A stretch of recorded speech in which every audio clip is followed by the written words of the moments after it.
Hello student, स्वागत है आपका आईसीटी वर्चुअल क्लासेस में। क्लास आज हम चैप्टर नंबर 17 के क्वेश्चन आंसर्स को यहाँ पे डिस्कस करेंगे, जिसमें हम पढ़ेंगे breathing and exchange of gases. यहाँ पे हम पढ़ेंगे श्वसन के बारे में, किस प्रकार से गैसेस का यहाँ पे आदान प्रदान होता है। सबसे पहले हम जानेंगे कि जो हमारा रेस्पिरेटरी सिस्टम है उसमें कौन कौन से ऑर्गन शामिल होते हैं, किस प्रकार से वो कार्य करते हैं। तो आइए चलते हैं स्मार्ट बोर्ड की तरफ।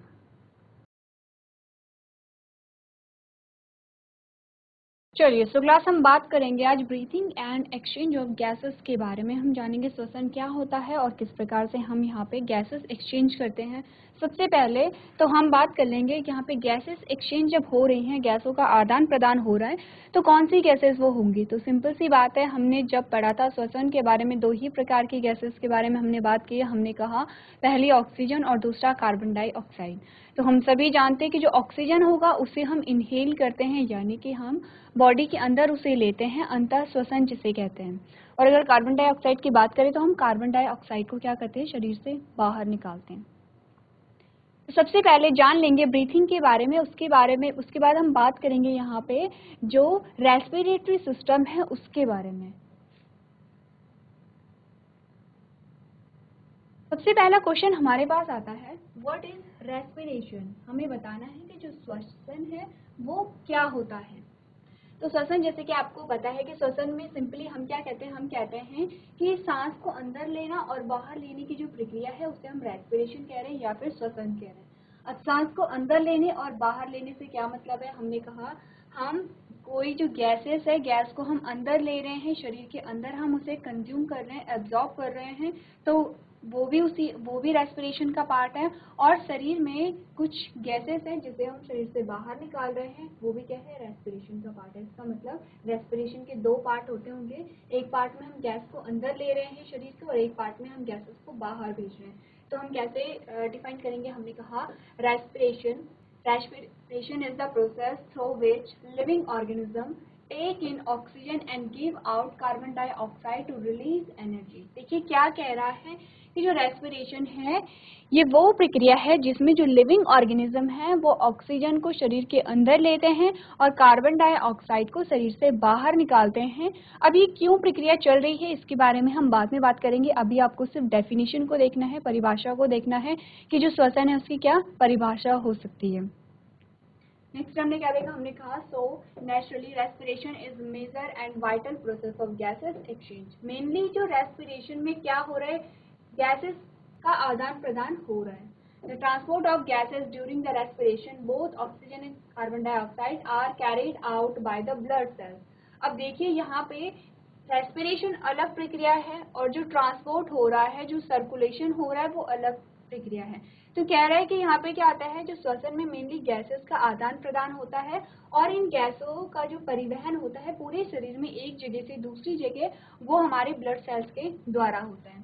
तो ये तो हमने जाना कि जो रेस्पिरेशन है वो क्या होता है, हम जान चुके हैं। अभी तक हमने सिर्फ इतनी बात की है, हमने कहा जब भी हम यहाँ पे सांस लेते हैं तो सांस में हम कुछ गैसों को अंदर अपनी बॉडी के अंदर लेते हैं और उसके बाद जो दूसरा पार्ट होता है उसमें हम जो गैसेस हैं वो शरीर से उसे बाहर फेंकते हैं। इसे हम श्वसन की प्रक्रिया कहते हैं।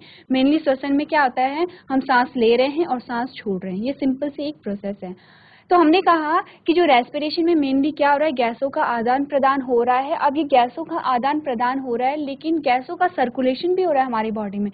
हमारी पूरी बॉडी में जो गैस है वो एक जगह से दूसरी जगह जा रही है, तो वो कार्य किसका होगा, हमारी ब्लड सेल्स का होगा।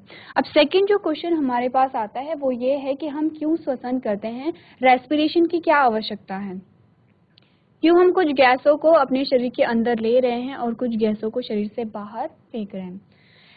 तो सब अब जान लेते हैं नीड ऑफ रेस्पिरेशन, यानी कि श्वसन की आवश्यकताएं। तो श्वसन की आवश्यकताओं को पढ़ने के लिए हम बात करेंगे यहाँ पे सबसे पहले जो हमारे शरीर की संरचनात्मक और क्रियात्मक इकाई है। तो क्या है, हमने कहा सेल, यानी कि कोशिका।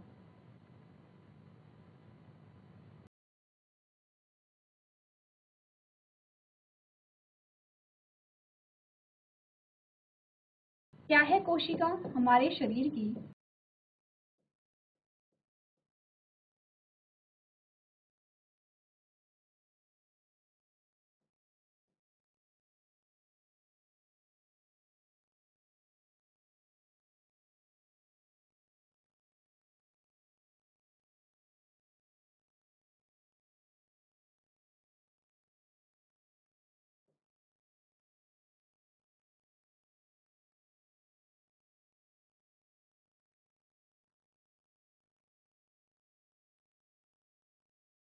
देखिए, अब हम कोशिका के बारे में स्टार्टिंग से पढ़ते चले आ रहे हैं कि जो कोशिका है, कोशिका से हमारे शरीर का निर्माण है। जैसे कि हमारे पास एग्जाम्पल में आया था, हमने कहा था ईंटों को मिलाकर के पूरे घर का निर्माण हो रहा है, उसी प्रकार से कोशिका को मिलाकर के यहाँ पे पूरे शरीर का निर्माण हो रहा है। अब हम यहाँ पे बात करेंगे रिप्रोडक्शन की। जब हमने रिप्रोडक्शन की बात की थी, हमने कहा फर्टिलाइजेशन की प्रक्रिया हुई, निषेचन की प्रक्रिया हुई, और निषेचन के फलस्वरूप यहाँ पे जाइगोट का फॉर्मेशन हुआ। तो जब जब जाइगोट बना था तो वो एक ही कोशिका थी। अब उस जाइगोट में विभाजन हुए, वहाँ पे ग्रोथ हुई, डेवलपमेंट हुआ, और उसी एक कोशिका से पूरे एक मनुष्य का निर्माण हो गया। इसका क्या मतलब है? इसका मतलब है कि हमारा जो ओरिजिन है वो सिंगल सेल से हुआ है। तो सिंगल सेल से हुआ है, तो यहाँ पे हम कोशिका की बात क्यों करें? क्योंकि हमने कहा कोई भी प्रक्रिया हमारे शरीर के अंदर चल रही है वो सेलुलर लेवल पे चलती है, यानी कि कोशिकीय स्तर पे चलती है। अगर पाचन भी कहीं पे हो रहा है तो वो कोशिकीय स्तर पे चल रहा है, अगर वहाँ पे एनर्जी का फॉर्मेशन हो रहा है तो वो कोशिकीय स्तर पर चल रहा है, अगर विभाजन कहीं पे हो रहा है। देखिए, हमने कहा कि जब भी यहाँ पे हम ग्रोथ और डेवलपमेंट की बात करते हैं तो ग्रोथ कैसे होगी, वृद्धि कैसे होगी? कोई भी, चाहे हम प्लांट्स की बात करें चाहे हम एनिमल्स की बात करें, हमने कहा जब ग्रोथ की हम बात करते हैं तो ग्रोथ का सिंपल सा मतलब है कि वहाँ पे सेल डिवाइड हो रही होंगी, यानी कि कोशिका विभाजित हो रही होंगी। अब कोशिका विभाजन से क्या मतलब है? हमने कहा एक कोशिका है, उस कोशिका, वो जो कोशिका है उसका जो कोशिका द्रव है उसमें, यानी कि कोशिका के अंदर कोई भी मटेरियल है उसका नंबर क्या हो जाता है? डबल हो जाता है। कोशिका के अंदर कोई भी ऑर्गेनेलीज है या वहाँ पे साइटोप्लाज्म है, उसका जो नंबर है वो दुगना हो जाएगा। जब दुगना हो जाता है तो क्या होगा? वहाँ पे एक सेल दो सेल में डिवाइड हो जाती है। सिंपली एक सेल दो सेल में क्या होगी? विभाजित हो जाएगी। इसी को हम कोशिका विभाजन कह रहे हैं। और यहाँ पे जब वृद्धि होती है तो इसी कोशिका विभाजन के द्वारा होती है। क्योंकि हमने क्या पढ़ा था? हमने कहा था बहुत सारी कोशिकाएं मिलके ऊतक बनाएंगे, और बहुत सारे ऊतक मिलके ऑर्गन बनाएंगे, यानी अंग बनाएंगे, और बहुत सारे ऑर्गन मिलके यहाँ पे ऑर्गन सिस्टम बनाएंगे, और ऑर्गन सिस्टम मिलाकर के बॉडी बन रही है। तो ग्रोथ कब होगी? जब यहाँ पे क्या होंगे? बहुत सारी कोशिकाओं से क्या होंगे? बहुत यहाँ पे ऑर्गन बनेंगे अलग अलग। और बहुत सारी कोशिका कब बनेगी? जब कोशिका में विभाजन होगा। इन शॉर्ट हमने क्या पता चला कि कोई भी अगर कार्य हो रहा है तो कोशिकीय स्तर पे हो रहा है। अब हमने कहा कि हमें रेस्पिरेशन की क्यों आवश्यकता है, तो सबसे पहले हम देख लेते हैं कोशिका को।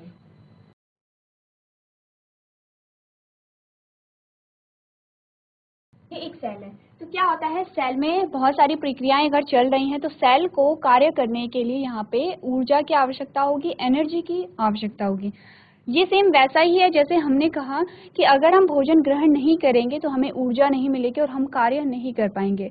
तो यही चीज हमारे सेलुलर लेवल पे भी हो रही है, कोशिकीय स्तर पे भी वही बात हो रही है कि अगर कोशिका को ऊर्जा नहीं मिली तो कोशिका विभाजन नहीं होगा, वहाँ पे वृद्धि नहीं होगी, कोशिका के अंदर जो भी क्रियाएं चल रही हैं वो नहीं होंगी। तो यहाँ पे हर एक कोशिका को, हमारी बॉडी में जितनी भी कोशिकाएं हैं तो सारी ही कोशिकाओं के को ऊर्जा की आवश्यकता यहाँ पे होती है। और कोशिका को ऊर्जा कहाँ से मिलेगी? हमने कहा कि कोशिका को ऊर्जा यहाँ पे क्या होगा? ग्लूकोज से मिलती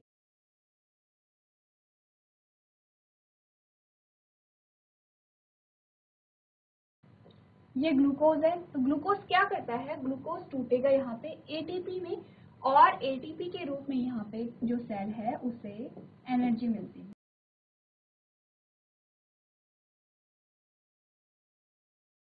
यहाँ तक की बात क्लियर है? हमने कहा जो कोशिका है उससे यहाँ पे कार्य करने के लिए ऊर्जा की आवश्यकता है। ऊर्जा कहाँ से मिलेगी? जब ग्लूकोज एटीपी में टूटेगा। तो ग्लूकोज जब एटीपी में टूटेगा तो वहाँ पे क्या होगा?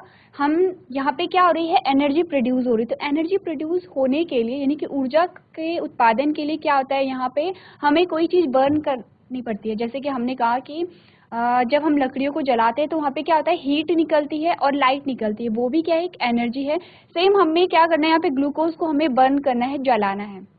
तो जलाने से मतलब ये नहीं है जैसा हम अपने आसपास देखते हैं कि जब हम कोई चीज़ जला रहे हैं, जलाने से मतलब होता है कि यहाँ पे स्लो रिडक्शन होता है, यानी कि जो ग्लूकोज है वो धीरे धीरे टूटता है। किसमें? एटीपी में टूटेगा, और एटीपी से जो सेल है वो यहाँ पे क्या करेगी? ऊर्जा को प्राप्त करेगी। तो ग्लूकोज को तोड़ने के लिए, ग्लूकोज को जलाने के लिए यहाँ पे गैस की आवश्यकता होती है, वो है ऑक्सीजन। अब यहाँ पे क्या होगा? यहाँ पे जरूरत होगी ऑक्सीजन की। ये बात क्लियर है। अब जब ऑक्सीजन यहाँ पे हुआ तो ऑक्सीजन ने क्या किया, ग्लूकोज को जलाया और यहाँ पे एटीपी का फॉर्मेशन किया। अब जब एटीपी का फॉर्मेशन होता है तो हमने ये देखा है कि जब भी कोई उत्पाद बन रहा है तो उत्पाद के साथ साथ यहाँ पे कुछ अवशिष्ट पदार्थ भी बनता है। जैसे कि जब हम पढ़ रहे थे उत्सर्जन तंत्र के बारे में, तो हमने कहा कि जब भी कोई यहाँ पे उत्सर्जी पदार्थ बन रहा था, जब भी यहाँ पे पाचन हो रहा था तो उत्सर्जी पदार्थ भी बन रहा था। तो यहाँ पे एटीपी के साथ साथ एक उत्सर्जी पदार्थ बनता है जिसे हम कहते हैं कार्बन डाइऑक्साइड। यानी कि हमने कहा ऑक्सीजन की आवश्यकता होगी हमें ग्लूकोज को तोड़ने के लिए, ग्लूकोज को बर्न करने के लिए, और उसके बाद बनेगा यहाँ पे एटीपी और ऑक्सीजन। अब हमने कहा ये जो ऑक्सीजन है ये हमें कहाँ से मिल रही है, ऑक्सीजन हमें कहाँ से मिल रही है, हमने कहा ब्लड वेसल से मिल रही है। यहाँ पे क्या थी, इस ब्लड वेसल्स में ऑक्सीजन था,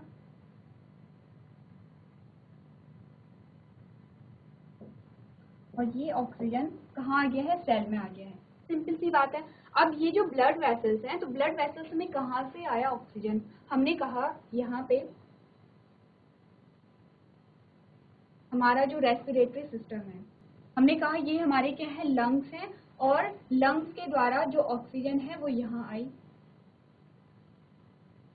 लंग्स के द्वारा जो ऑक्सीजन है वो ब्लड वेसल्स में आई। सेकेंड बात आपको क्या याद रखनी है, ग्लूकोज कहाँ से आया है, तो ग्लूकोज भी यहाँ से ब्लड वेसल्स से ही आया है। सारी चीजें आप याद रखेंगे, ग्लूकोज भी ब्लड वेसल से आया है। अब ब्लड वेसल्स, हमने ये कहा कि ऑक्सीजन भी ब्लड वेसल से आ रही है, यानी कि ब्लड से ही ऑक्सीजन सेल को मिली है, ग्लूकोज भी ब्लड से ही सेल को मिला है। तो हमें ऑक्सीजन का पता चल गया, ऑक्सीजन कहाँ से आई है, हमारे लंग्स से आई है। लेकिन हमने कहा ग्लूकोज कहाँ से आया होगा, तो ग्लूकोज हमें जो मिला होगा, ये जो ब्लड वेसल्स है, जो ब्लड वेसल्स में ग्लूकोज आया होगा वो आया यहाँ।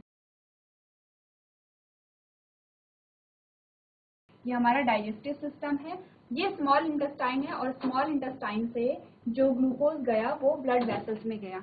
जब हमने पढ़ा था यहाँ पे डाइजेशन और एब्जॉर्प्शन के बारे में, तो क्या हमने पढ़ा था, हमने कहा था कि जो छोटी आंत है, छोटी आंत में यहाँ पे पाचन की प्रक्रिया पूरी हो जाती है और छोटी आंत में ही अवशोषण होता है। तो जो छोटी आंत में छोटे छोटे फिंगर लाइक प्रोजेक्शन होते हैं, यानी कि अंगुली नुमा जो संरचनाएं होती हैं, वो पाचित भोजन को अवशोषित करेगी, यानी इसी ग्लूकोज को। यहाँ पे और भी चीजें अवशोषित हो रही होंगी, हम सिर्फ ग्लूकोज का यहाँ पे एग्जाम्पल ले रहे हैं। हमने कहा जो विलाई थी, विलाई कहाँ प्रेजेंट है, स्मॉल इंटेस्टाइन यानी कि छोटी आंत में प्रेजेंट है। अब विलाई ने क्या किया, जो पाचित भोजन था, जो ग्लूकोज था, उसे एब्जॉर्ब किया। अब ग्लूकोज कहाँ से आया है, ये आपको ध्यान रखना है। हमने कहा कार्बोहाइड्रेट है, जटिल भोज्य पदार्थ था। अब जो जटिल भोज्य पदार्थ है, जब वो सरल भोज्य पदार्थ में परिवर्तित हो गया है तो उसे हम पाचन कह रहे हैं। तो कार्बोहाइड्रेट किस में कन्वर्ट हो गया है, ग्लूकोज में कन्वर्ट हो गया है। अब इसी ग्लूकोज का अवशोषण छोटी आंत की विलाई के द्वारा हुआ। छोटी आंत से ये जो ग्लूकोज था ब्लड वेसल्स में चला गया है। अब रक्त के द्वारा ये जो ग्लूकोज है हर एक सेल को पहुंचाया जा रहा है। बात क्लियर है यहाँ तक की। अब सेल में ग्लूकोज गया, तो ये यहाँ तक की बात हमने कर ली है। चलिए, तो हमने कहा कि क्यों हम यहाँ पे क्या कर रहे हैं, रेस्पिरेशन कर रहे हैं, वो अभी तक हमें उसका आंसर नहीं मिला है। तो ऑक्सीजन हमें लंग्स से मिल गई है। अब लंग्स में ऑक्सीजन कहाँ से आई है, जब हमने सांस ली, जब हमने अंतः श्वसन किया होगा, सांस अंदर ली होगी, तो तभी जो ऑक्सीजन है वो हमारे लंग्स में चली गई है, और हमारे लंग्स से कहाँ गई, हमारे ब्लड में गई। तो ये बात आपको बताए कि डायरेक्टली लंग से जो ऑक्सीजन है वो ब्लड में नहीं जाती। आपको पूरी फंक्शनिंग याद होनी चाहिए। हमने क्या कहा था, हमने कहा था कि लंग्स से क्या होगा, लंग्स में ऑक्सीजन रहेगा। अब जो ब्लड है, वो कहाँ आएगा, वो हमारे हृदय से हमारे लंग्स में आएगा। जब ब्लड लंग्स में आया तो ऑक्सीजन ब्लड के साथ मिक्स हो गई है। अब ये जो ऑक्सीजनेटेड ब्लड होगा ये फिर से हमारे हार्ट में आएगा और हार्ट से पंप होगा पूरी बॉडी में।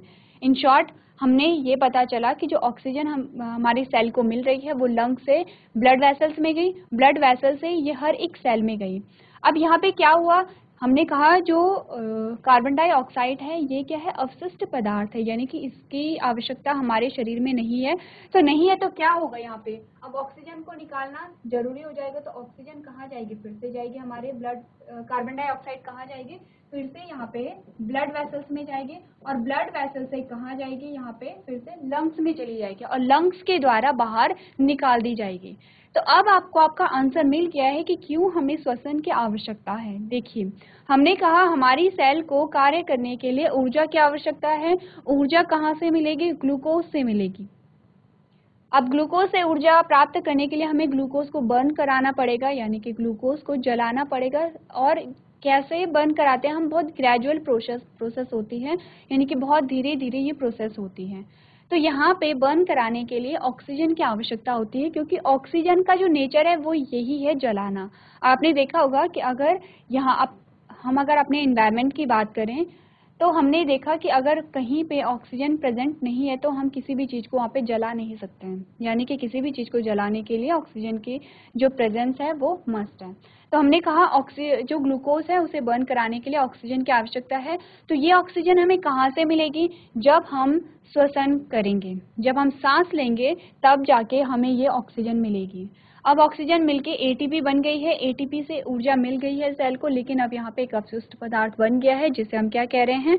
कार्बन डाइऑक्साइड कह रहे हैं। अब इस कार्बन डाइऑक्साइड को शरीर से बाहर निकालना इम्पॉर्टेंट है, वरना ये क्या करेगा? बहुत सारे हानिकारक प्रभाव को हमारी बॉडी में दिखाएगा। तो इस कार्बन डाइऑक्साइड को हम कैसे बाहर निकाल सकते हैं? हमने कहा फिर से ये जो कार्बन डाइऑक्साइड है ब्लड वेसल्स में जाएगी, जो ब्लड है अब वो लंग्स में जाएगा, लंग्स के द्वारा जो कार्बन डाइऑक्साइड है वो शरीर से बाहर निकाल दिया जाएगा। इतनी सी बात है, सिंपल सी बात है कि इसीलिए हम क्या करते हैं, यहाँ पे रेस्पिरेशन करते हैं ताकि ऑक्सीजन को लें, कार्बन डाइऑक्साइड को बाहर निकालें।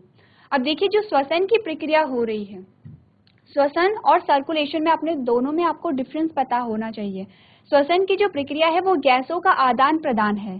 तो जो श्वसन की प्रक्रिया है, एक जो श्वसन है वो यहाँ पे हो रहा होगा लंग्स में, दूसरा जो श्वसन है वो यहाँ पे हो रहा होगा, कहाँ पे? जो हमारी सेल है। लेकिन अगर हम बात करें कि ब्लड हमारे लंग से हमारे अलग अलग ऑर्गन में या अलग अलग जो सेल है वहां पे जा रहा है, तो उसे हम क्या कहेंगे? सर्कुलेशन कहेंगे, यानी परिवहन हो रहा है। तो परिवहन और श्वसन अलग अलग चीजें हैं। श्वसन होगा जहाँ पे जो गैसों का आदान प्रदान होगा। हमने कहा आगे हम पढ़ेंगे गैसों का आदान प्रदान दो जगह पे होता है, एक तो हमारे फेफड़ों में हो रहा होगा, लंग्स में होता है, एक हमारी कोशिकाओं में होता है। जैसे कि आप यहाँ पे देख सकते हैं, ऑक्सीजन इधर आई और कार्बन डाइऑक्साइड इधर गई, यानी कि ऑक्सीजन ब्लड वेसल से सेल में गई, कार्बन डाइऑक्साइड सेल से ब्लड वेसल्स में गई। सेम चीज यहाँ पे लंग्स में भी हो रही है। लंग्स से जो ऑक्सीजन है वो कहाँ गया? ब्लड में गया, और ब्लड से जो कार्बन डाइऑक्साइड है वो लंग्स में गया है। और अगर हम बात करें कि पूरा जो ब्लड है वो हमारी बॉडी में सर्कुलेट कर रहा है, तो ये क्या है? ये सर्कुलेटरी सिस्टम का पार्ट है, ये आपको क्लियर होना चाहिए।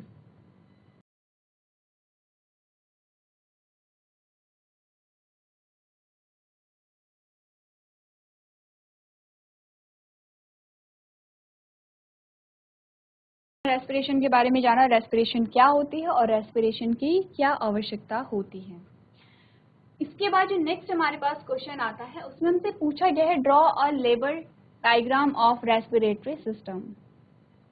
अब हमें जो हमारा श्वसन तंत्र है उसका एक डायग्राम बताना है, कौन कौन से उसमें ऑर्गन शामिल होते हैं। तो हमने कहा जो हमारा रेस्पिरेशन की जो प्रक्रिया है, श्वसन की जो प्रक्रिया है वो कहाँ से शुरू होगी? नॉस्ट्रिल से शुरू होती है।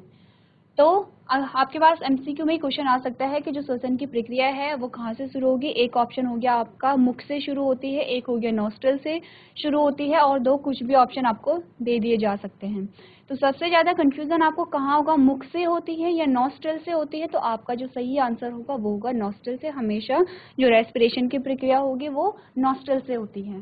तो अगर आप यहाँ पे ड्रॉ करेंगे तो आप किस प्रकार से ड्रॉ करेंगे?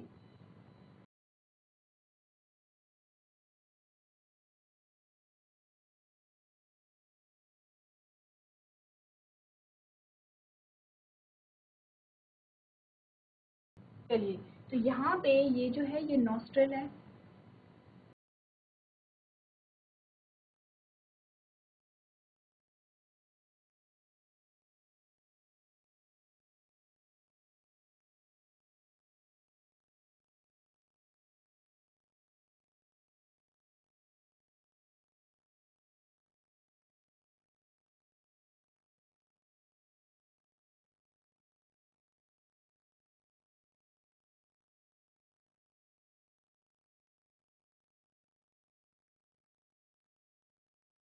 चलिए, नॉस्ट्रल के बाद यहाँ पे एक कैविटी आती है जिसे हम क्या कहते हैं, नेजल कैविटी कहते हैं। यहाँ से कुछ इस प्रकार की कैविटी बनेगी।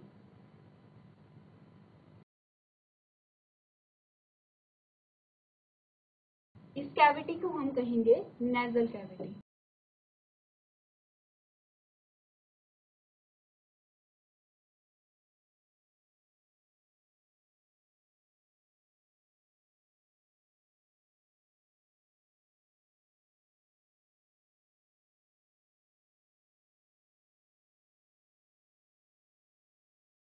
और नीचे से एक और कैविटी आती है, उसे हम यहाँ पे कहेंगे ओरल कैविटी।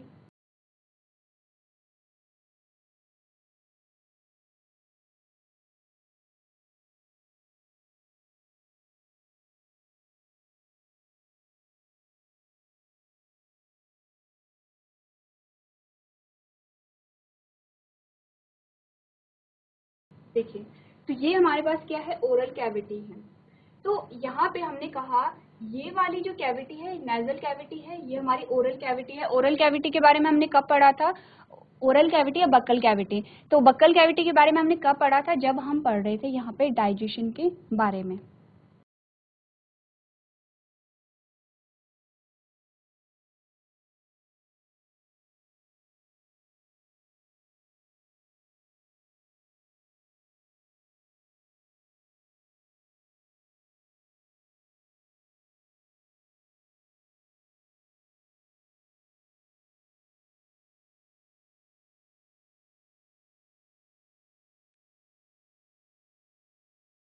चलिए, उसके बाद हमने क्या कहा, हमने कहा कि एक कॉमन पैसेज आ जाता है किसके लिए, ओरल कैविटी और बक्कल कैविटी के लिए।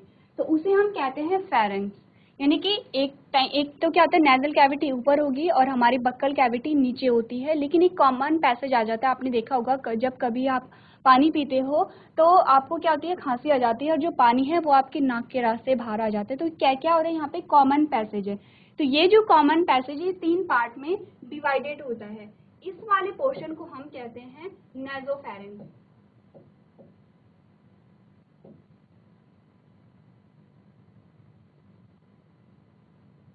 ये है नेजोफेरेंक्स, क्योंकि नेजल कैविटीज को बिलोंग करता है, तो नेजोफेरेंक्स है। और अगर हम नीचे वाले की बात करें तो ये क्या है, ओरल कैविटी से बिलोंग करता है, तो हमने इसे कहा ओरोफेरेंक्स।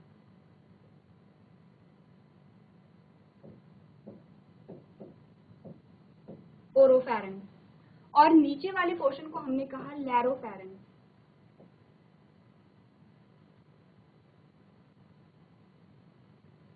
लैरिंगोफेरेंक्स।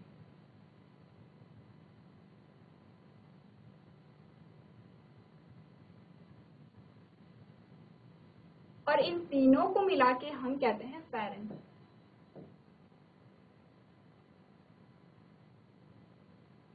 आपको पूरा रेस्पिरेटरी सिस्टम का डायग्राम प्लस उसकी लेबलिंग सब ही पता होनी चाहिए यहाँ पे।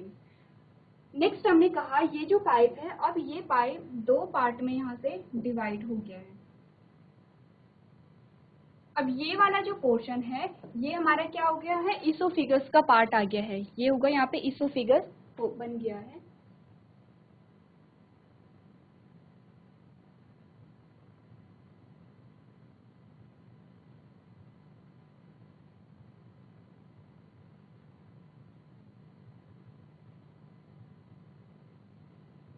तो जब भी आप अपने नेक को टच करेंगे आपको एक स्ट्रक्चर दिखाई देगा कुछ इस प्रकार से, और आप उसे फील कर सकते हैं। तो ये हमारा क्या होता है, ट्रैकिया आता है। ट्रैकिया में कुछ इस प्रकार के स्ट्रक्चर आपको देखने को मिले होंगे।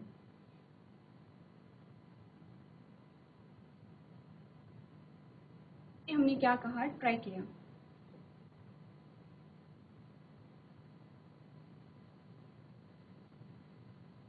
ये हमारे पास ट्रैकिया। अब ट्रैकिया के अपर पार्ट में कुछ इस प्रकार की संरचना पाई जाती है और इसे हम कहते हैं ग्लॉटिस।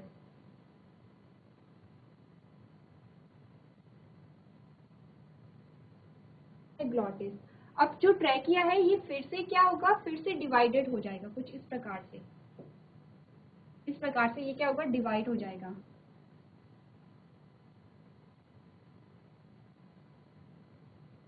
और फिर से इसमें फर्दर डिवीजन पाए जाएंगे, इस प्रकार से फर्दर डिवीजन पाए जाएंगे और यहाँ पे कुछ इस प्रकार की संरचना हमें देखने को मिलती है।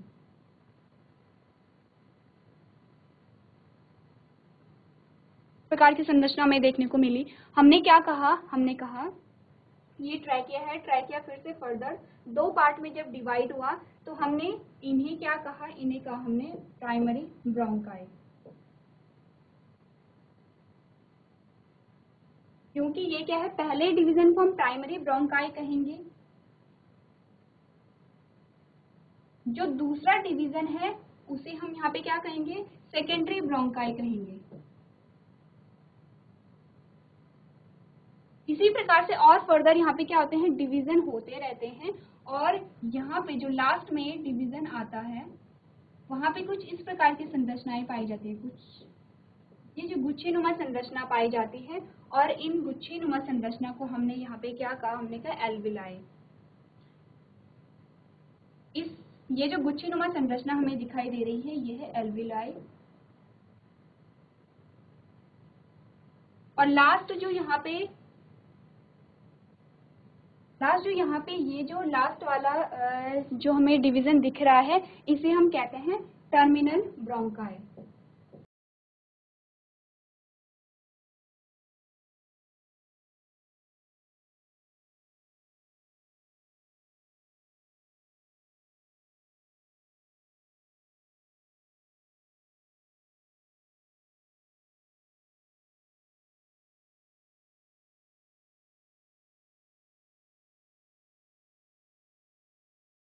चलिए तो अब देख लेते हैं, हमने कहा जो यहाँ पे श्वसन की प्रक्रिया शुरू हो रही है ये हो रही है नॉस्ट्रल से स्टार्ट हो रही है। नॉस्ट्रल से जब स्टार्ट हुई तो हमने कहा नॉस्ट्रल के बाद जो अगला पार्ट आता है वो है नेजल कैविटी। नेजल कैविटी वही कैविटी है जहाँ से आपका म्यूकस रिलीज होता है। जो नेजल कैविटी है तो हमने कहा कि नेजल कैविटी ऊपर होती है और बक्कल कैविटी नीचे होती है। तो पहले ये कैविटी अलग अलग हैं क्योंकि जहाँ हम खाना खा रहे हैं, जहाँ हम खाना चबा रहे हैं वो हमारी बक्कल कैविटी है। तो हमने कहा कि एक पीछे जो एक ऐसा पोर्शन आता है जहाँ पे नेजल कैविटी और बक्कल कैविटी क्या हो जाते हैं, एक कॉमन पैसेज हो जाता है। आपके पास क्वेश्चन आया भी है और आ भी सकता है कि बताइए कि कॉमन पैसेज जब हमारे श्वसन के लिए और हमारे भोजन के लिए जो कॉमन पैसेज होता है उसे हम क्या कहते हैं, हमने कहा उसे हम कहते हैं फेरिंग्स। तो फेरिंग्स में क्या होगा, फेरिंग्स कॉमन पैसेज होगा फूड के लिए भी और एयर के लिए भी, यानी कि यहाँ पे श्वसन के लिए भी और भोजन का जो पाचन हो गया या भोजन का जो मूवमेंट होगा वहां के लिए भी कॉमन पैसेज है फेरिंग्स। अब हमने कहा फेरिंग्स जो है वो 3 पार्ट में डिवाइडेड है। तो जो पार्ट नेजल कैविटी में आएगा उसे हम नेजोफेरिंग्स कहेंगे। कोई टफ बात नहीं है क्योंकि फेरिंग्स आपको याद है, नेजल कैविटी आपको याद है, तो नेजोफेरिंग्स भी आपको याद रहेगा। हमने कहा जो वाला पोर्शन जो बक्कल कैविटी में या ओरल कैविटी में पड़ रहा है उसे हम क्या कहते हैं, ओरोफेरिंग्स कहते हैं। नेक्स्ट हमने कहा कि लास्ट वाला जो पार्ट है वो है लैरिंगोफेरिंग्स, और तीनों को मिला के हम क्या कह रहे हैं, यहाँ पे फेरिंग्स इसे कह रहे हैं।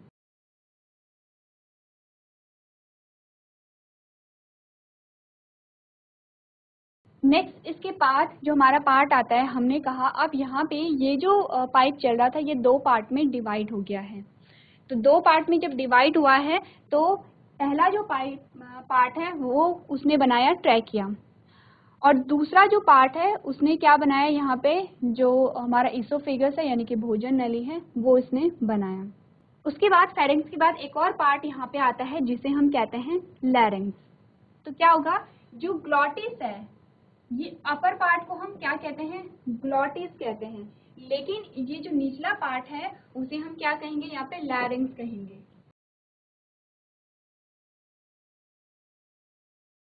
अब लैरिंग्स क्या होता है, हमने कहा लैरिंग्स क्या होता है, वॉइस बॉक्स होता है। वॉइस बॉक्स यानी कि हम लैरिंग्स को वॉइस बॉक्स भी कहते हैं, यानी कि ये क्या होगा, ध्वनि के उत्पादन के लिए, ध्वनि के प्रोडक्शन के लिए रिस्पॉन्सिबल होता है। ठीक है, फिर से हम देख लेते हैं। हमने कहा पहले नेजल कैविटी आएगी, फिर फेरिंग्स आता है, फेरिंग्स के बाद लैरिंग्स आएगा। लेकिन लैरिंग्स कहाँ पे, कब आएगा, जब जो ऊपर जो हमारा कॉमन पैसेज था, जो फेरिंग्स था, फेरिंग्स 2 पार्ट में डिवाइडेड हो गया, उसने ट्रैकिया और फूड पाइप का निर्माण कर लिया है।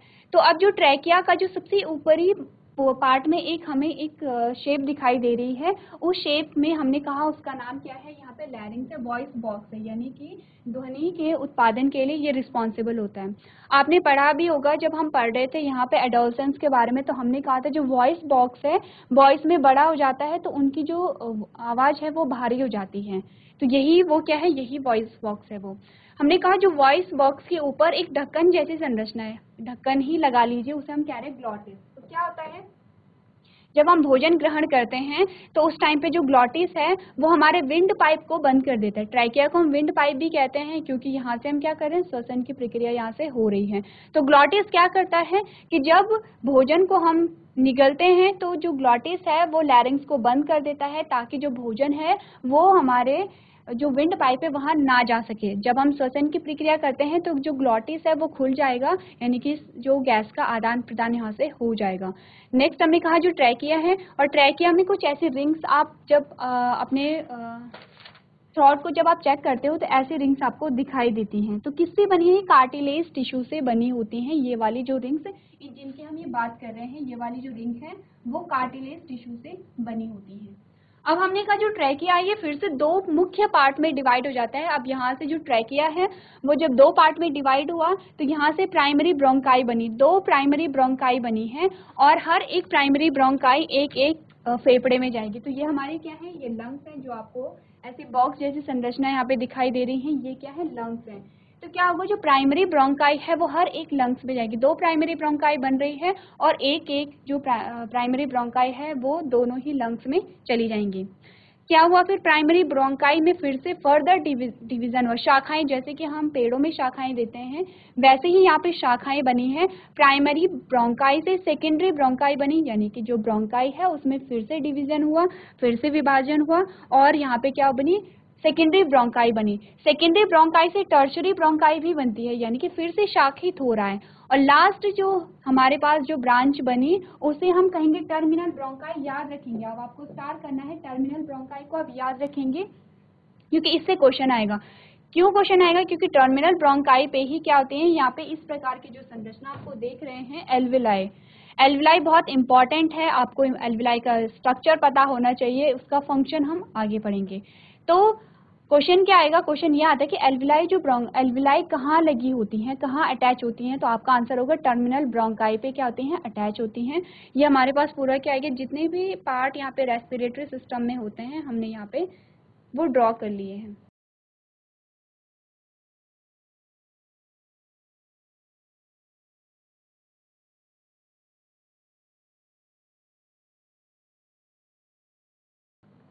सो क्लास, आज हमने पढ़ा है रेस्पिरेटरी सिस्टम के बारे में। तो आपको क्या करना है, पूरा जो रेस्पिरेटरी सिस्टम है वो आपको ड्रॉ करना है, आपको पूरी लेवलिंग करनी है। आपको ये पता होना चाहिए कि कौन सा जो ऑर्गन है वो कहाँ पे उसकी पोजीशन होती है। तो आज के सेशन में हम इतना ही करेंगे। अभी तक क्लास में बने रहने के लिए आपका धन्यवाद।